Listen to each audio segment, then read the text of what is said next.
សួស្តីអតិថិជន Kembo Computer ទាំងអស់គ្នាហ្នឹងហើយថ្ងៃនេះខ្ញុំចេញវីដេអូចង់និយាយអំពី MSI Modern 15ដែលមានបងប្រុសម្នាក់ហ្នឹងគាត់នៅខាងប្រហែលជានៅខាងគូស្រូវហើយគាត់មកដល់ខាងខ្ញុំនឹងខាងកបូលហ្នឹងនៅម្ដុំភូមិតាកេសម្រាប់ទីតាំងរបស់ខ្ញុំហើយនេះបើគិតទៅរឿងឆ្ងាយដែរហ្នឹងណាហើយបងប្រុសគាត់មកហ្នឹងគឺគាត់ចង់តម្លើង Windows ថ្មីដាក់ Windows 11ហើយនឹងគាត់ចង់សួរអំពី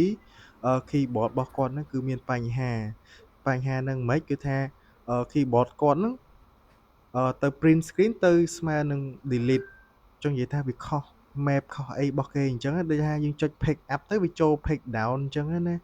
ហើយចុចអា pick down ទៅជា end ទៅជាអីអញ្ចឹងវាខុសច្រើនណាហើយណាមួយទៀត computer របស់គាត់ហ្នឹងគឺគាត់ទៅផ្លាស់ប្ដូរ keyboard ថ្មីហើយនឹងផ្លាស់ប្ដូរថ្ម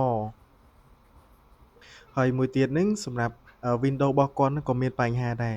អា Windows 10របស់គាត់អាចាស់ហ្នឹងណាគឺថានៅពេលដែលគាត់ចុច shut down ចឹងទៅគឺអត់ shut down ទេគឺអត់បិទទេគឺវាលក្ខណៈចេញមកដូចយើងlog out log out user ចឹងណាហើយគាត់ហ្នឹងក៏ខ្ជិល fix Windows របស់គាត់ដែរដោយសារតែWindows របស់គាត់នេះគឺប្រើយូរឆ្នាំដែរហើយអញ្ចឹងគឺគាត់ចង់ផ្លាស់ប្ដូរ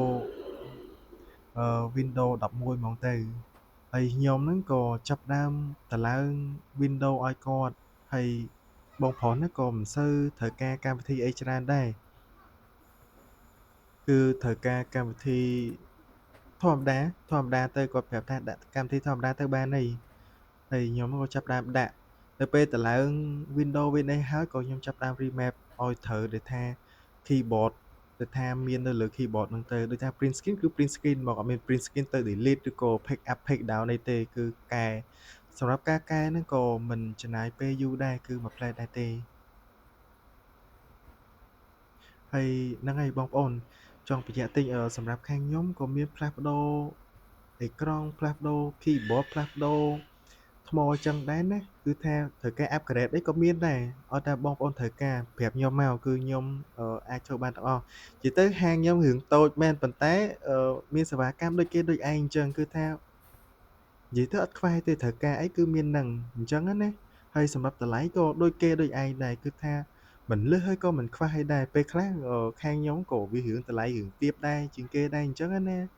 តែអត់អីទេចាំមើលជាក់ស្ដែងទៅបងប្អូនហើយសម្រាប់វីដេអូហ្នឹងមានតែប៉ុណ្្នឹងទេហើយតែប៉ុណ្្នឹងទេអញ្ចឹងអរគុណច្រើនណាបងប្អូនទាំងអស់គ្នាសម្រាប់ការទស្សនាវីដេអូមួយនេះអរគុណច្រើន